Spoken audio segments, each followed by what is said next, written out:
Hola amigos, gracias por estar aquí sintonizados en línea en esta reunión virtual.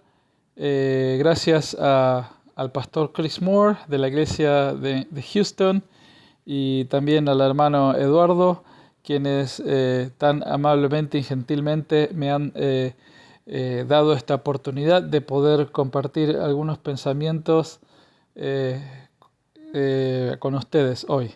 Mi nombre es Martín Rodríguez, yo originalmente soy de Argentina. Conocí al Ministerio de Mayo Gracia a principios del año 2000. A fines de los años 90 hubo un grupo de misioneros que fueron y plantaron una iglesia en mi ciudad, y así fue como conocí al ministerio.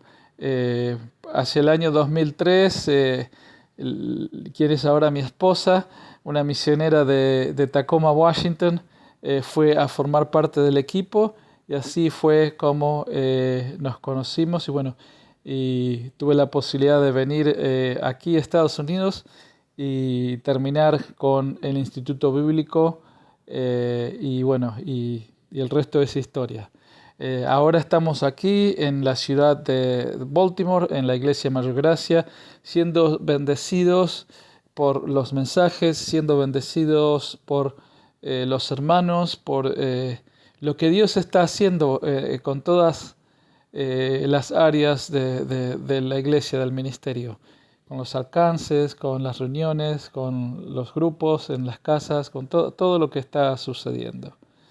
Eh, Quiero compartirles hoy, en estos 20 minutos, eh, unos pensamientos que estuve meditando últimamente, que tienen que ver con un estudio personal eh, que estoy haciendo y basado en el libro de Romanos. Pero en vez de ver esos temas en el libro de Romanos, vamos a usar un salmo. Yo estaba orando y el Señor me recordó de este salmo, el Salmo 36, que cubre de manera tan poética y tan bella, ¿no?, los puntos principales del Evangelio. El Evangelio quiere decir buena noticia. El Evangelio es una buena noticia. Es un heraldo que viene de parte del rey y te trae buenas noticias, proclamando buenas noticias, ¿no?, con la autoridad, ¿no?, del rey, y con la energía que él está trayendo buenas noticias. Eh, pero para entender estas buenas noticias tenemos que primero entender nuestra realidad hoy en día. Y creo que estos versículos aquí en Salmo capítulo 36, en particular los primeros versículos, describen bastante bien nuestra situación como seres humanos. Voy a leer de la Nueva Versión Internacional, pero si tú tienes otra versión diferente, el mensaje va a ser igual, porque los principios son los mismos. Versículo 1 de Salmo 36 dice el pecador: ser impío lo llevo en el corazón. No hay temor de Dios delante de sus ojos. Cree que merece alabanzas y no halla aborrecible su pecado. Sus palabras son inicuas y engañosas. Ha perdido el buen juicio y la capacidad de hacer el bien. Aún en su lecho trama hacer el mal, se aferra a su mal camino, se aferra a su mal camino y persiste en la maldad. Bueno, eso es la primera cosa que tenemos que entender, que nosotros como seres humanos, todos estamos bajo la ira de Dios. Todos somos rebeldes delante de Dios como seres humanos. Dice acá versículo 1, no hay temor de Dios delante de sus ojos. Y eso es lo que se ve hoy tan rampante en nuestra sociedad, en los medios de comunicación, en las plataformas online, En las redes sociales se ve rampante esta falta, este descaro de no considerar a Dios y de no tener, no hay ningún respeto básicamente, no hay temor de Dios delante de sus ojos. Y esa es la situación actual y que ha sido así desde siempre, ¿no? Del ser humano. El ser humano se ha rebelado en contra de Dios y por eso la Biblia dice, ¿no?, que el ser humano está bajo condenación. Así que eso tenemos que entender, tenemos que tener bien en claro eso, de que nosotros humanamente somos rebeldes. Eso hay que entenderlo. Humanamente somos rebeldes. Eh, aunque tratemos de ser buenos, aunque tratemos de ser mejores, siempre hay en nosotros una fuerza que nos tira para abajo, y ese es el pecado. Pablo habla de eso en la epístola a los Romanos, ¿no?, que nuestra vieja naturaleza nos sigue tirando hacia abajo al pecado. Por eso tenemos que entender esto, de que somos pecadores y que necesitamos ir a Dios en arrepentimiento. Necesitamos arrepentirnos, necesitamos decir la verdad, decir, Señor, yo he pecado, Señor, yo soy pecador, o yo no sé en qué situación espiritual tú te encuentras, pero en la situación que te encuentres, todos podemos decir delante de Dios que hemos pecado. No importa de qué magnitud sea el pecado. Todos estamos bajo el pecado y todos tenemos la posibilidad ahora de recibir de Dios. Así que sigamos leyendo lo que dice en Salmo 36, versículo 5. Tu amor, Señor, llega hasta los cielos. Tu fidelidad alcanza las nubes. Tu justicia es como las altas montañas. Tus juicios como el gran océano. Wow, hermoso lo que dice, hermoso. Me voy a primero enfocar en el versículo 6. Dice, tu justicia es como las altas montañas. Y así es una ilustración poética hermosa. La justicia de Dios es alta, la justicia de Dios es imponente, la justicia de Dios es fuerte, es potente, como una montaña, ¿no? La justicia de Dios. ¿Y por qué quiero empezar ahí? Porque es necesario reconocer eso, que aunque Dios esté dándole gracia al mundo y dándole una posibilidad de arrepentirse, hay que entender que su justicia es imponente. Y por lo tanto, el rechazo de Dios contra el pecado, la reacción de Dios contra el pecado también es imponente, también es fuerte, también es profundo, es fuerte. ¿Por qué? Porque su justicia es así. Y ese rechazo, esa repulsión hacia el pecado también es imponente, ¿no? Es la reacción, es como una reacción química, si se puede decir, hacia el pecado, que la justicia de Dios repele el pecado. Entonces eso tenemos que entender que la justicia de Dios no la tenemos, y el mundo tampoco la tiene, aunque el mundo piense que tiene cierta moralidad. No es inmoralidad.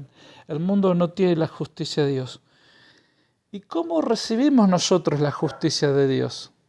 Ahí es donde viene la hermosa buena noticia. Nosotros recibimos la justicia de Dios por medio del sacrificio de Cristo en la cruz.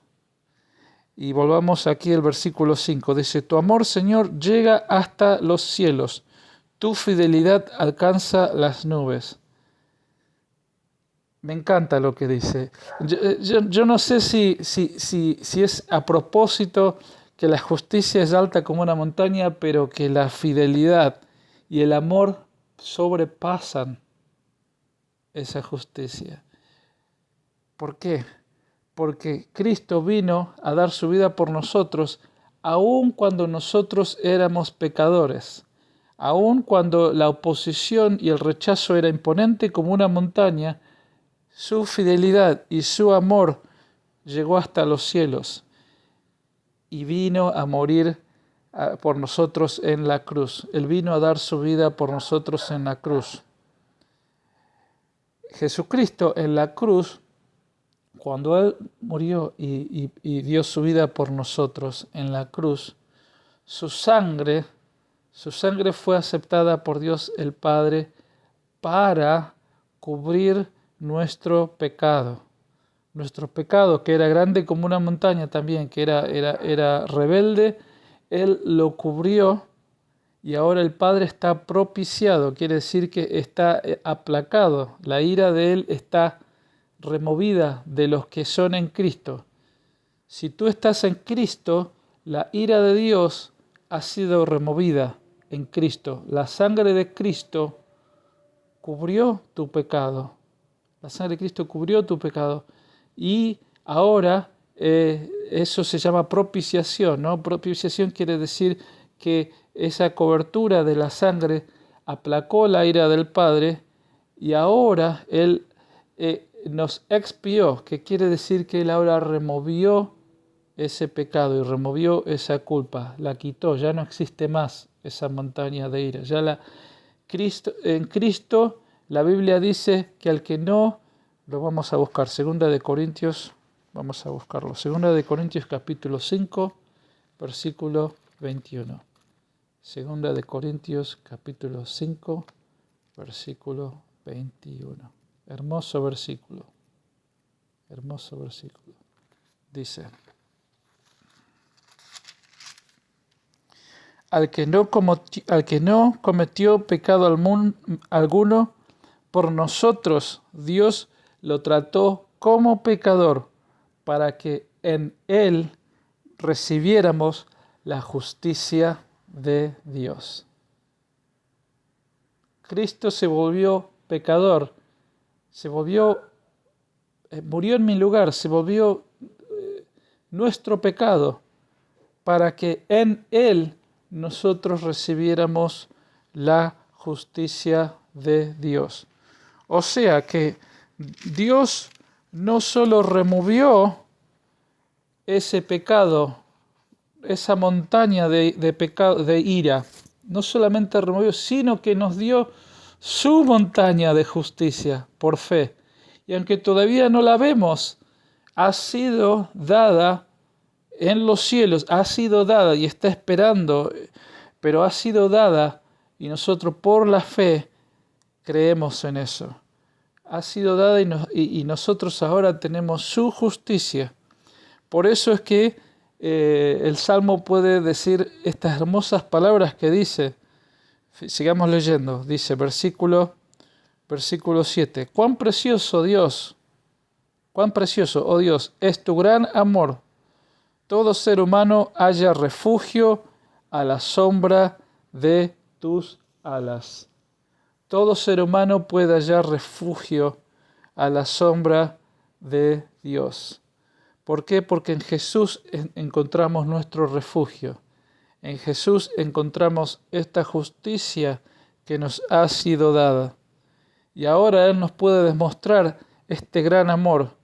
Este amor no se puede describir, es algo que es difícil describirlo con palabras, al amor de Dios.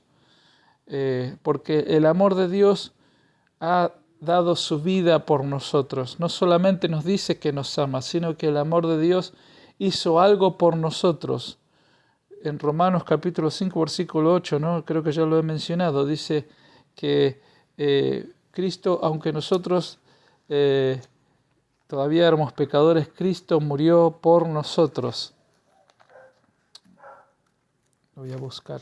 Romanos capítulo 5, versículo 8. ¿No? Pues Dios demuestra su amor por nosotros en esto, en que cuando todavía éramos pecadores, Cristo murió por nosotros. Ese amor que Él nos demostró, ese amor es impresionante. Ese amor es más alto que una montaña. Ese amor es más alto. Y ahora nosotros, los que estamos bajo las alas, si tú todavía no has dado tu vida a Cristo, a Dios, yo te recomiendo, no te lo recomiendo, te lo ruego que lo hagas, porque en Él vas a encontrar la salvación de tus pecados. Cristo va a remover tus pecados. Y si tú has hecho una decisión de fe en el pasado, pero tal vez por circunstancias de la vida no has comprometido tu vida a Dios, yo te animo, te lo ruego que lo hagas, porque en Él vas a encontrar el amor de Dios, vas a encontrar esa remoción de pecados. Me gusta lo que Jesús dice, ¿no? Que mi yugo es fácil y ligera mi carga. Él remueve la carga del pecado, porque su amor es más alto, ¿no? Sigamos leyendo. Se sacian de la abundancia de tu casa, le das a beber de tu río de deleites, porque en ti está la fuente de vida y en tu luz podemos ver luz. Amén. Y eso pasa, ¿no?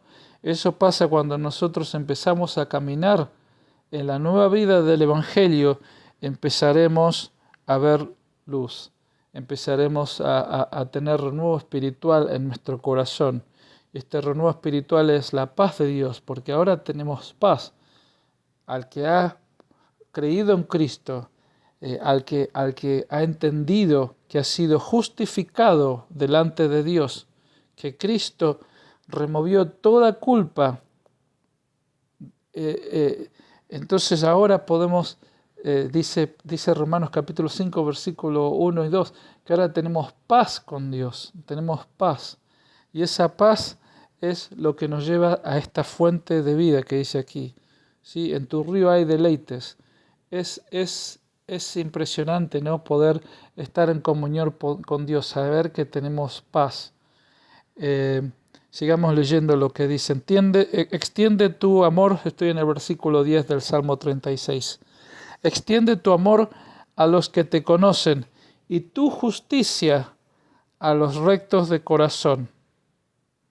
Extiende tu amor a los que te conocen y tu justicia a los rectos de corazón. Rectos de corazón son aquellos que se han sometido y han dado su vida a Dios, a Cristo. Aquellos que se han arrepentido. No quiere decir que no pequen. No está hablando de una persona perfecta que nunca peque, porque eso no existe hasta que vamos al cielo. Pero recto de corazón es la persona que camina en humildad delante de Dios, que reconoce sus faltas delante de Dios, que deja que Dios le perdone, que deja que Dios le guíe, que deja que Dios le levante, ¿no? Extiende tu amor, dice, a los que te conocen, y tu justicia, la justicia de Dios, guiará, ¿no?, a los rectos de corazón. Versículo 11, que no me aplaste el pie del orgulloso, ni me desarraigue la mano del impío. Vean cómo fracasan los malvados, caen a tierra y ya no pueden levantarse. Dios está por nosotros. La Biblia lo dice claramente en Romanos 8. Dios está por nosotros. Nada puede estar en contra de nosotros. Pongamos nuestra confianza en Dios, que Él nos va a guiar a esta fuente de vida. Confiemos en que su sangre pagó por todos nuestros pecados, los pecados pasados, los pecados de anoche, los pecados de esta mañana, los pecados de hace 10 minutos atrás, los pecados de mañana, de 10 años. Dios ha pagado por todos esos pecados. Y ahora nosotros podemos caminar en la vida de su gracia, en la vida de su amor, de este amor que no se puede describir. Y ese es mi mensaje para ti. Si tú todavía no has dado tu corazón completamente al Señor, aunque haya luchas en tu corazón, aunque haya batallas, Dios puede, no hay pecado, no hay situación que Dios no pueda vencer, no existe. No hay pecado que pueda romper la gracia de Dios. La gracia de Dios, al contrario, rompe el pecado. Muchas veces nosotros pensamos que nuestro pecado y nuestras cargas, en cierta forma, rompen ¿cómo puedo decirlo? Hacen la gracia de Dios como que que se disuelve, que no tiene poder. No es así. Eso es una mentira de Satanás. Eso es una mentira de Satanás. La gracia de Dios, el amor de Dios rompe con nuestras cadenas, rompe con tu pecado, rompe con tus batallas. Solamente confiemos en el Señor. Dios lo hará. Dios es fiel para hacerlo. Confiemos en el Señor. La sangre de Cristo es más que suficiente para vencer en nuestras vidas. Para vencer en nuestras vidas. Así es como me gusta que dice en Apocalipsis, ¿no? 12, capítulo nuevo, creo que es, que nosotros le vencimos por la sangre del Cordero y la palabra del testimonio. Entendimos, ¿no? La sangre del Cordero y es lo que nos hace vencer, y también la palabra de nuestro testimonio. ¿Qué es lo que quiero decir? Que estamos pensando en lo que Dios hizo por nosotros y dando testimonio, ¿no? Diciendo, yo voy a creer en esto, yo voy a creer que la sangre de Jesús es más que suficiente para mi vida. Bueno, no me quiero extender, les agradezco mucho por este tiempo, que Dios les bendiga mucho y hasta la próxima si Dios quiere. Gracias.